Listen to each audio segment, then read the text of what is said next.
whatever who are real eligible వాళ్ళందరినీ list out చేసి same ఏదైతే ఎగ్జిస్టింగ్ మీరు ఒక ప్రపోజల్ పెట్టారో దాని ఎక్స్టెన్షన్ కింద డెవలప్ చేయండి. థర్డ్ థింగ్ వాళ్ళకి యాజిటీస్గా మనం ఇందిరమ్మ ఇండ్లు అలాట్ చేస్తే ఎట్లుంటుందో ఈ బెనిఫిషియర్స్కి ఇప్పుడు you are allotting only plots, is it?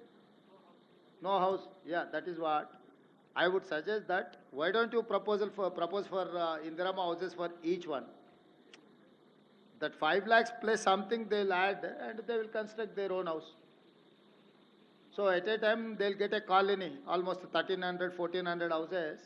General infrastructure అంతా మనం క్రియేట్ చేసిస్తే ఇల్లు కట్టుకోవడానికి వాళ్ళకి ఇందిరమ్మ ఇల్లు శాంక్షన్ చేస్తే ఇది అవుతుంది. దాని ఒక ప్రపోజల్ కూడా దాని ఏమున్నదో నాకు మొత్తము ఎంటైర్ ఒక మినీ కాలనీ లాగా డిజైన్ చేయి, చిన్న చిన్న అంటే అక్కడ లోకల్గా పిల్లలకు కానీ వాళ్ళకి కానీ ఒక స్కూలు ఏమేమి ఇవాళ basic infrastructure whatever requirement is there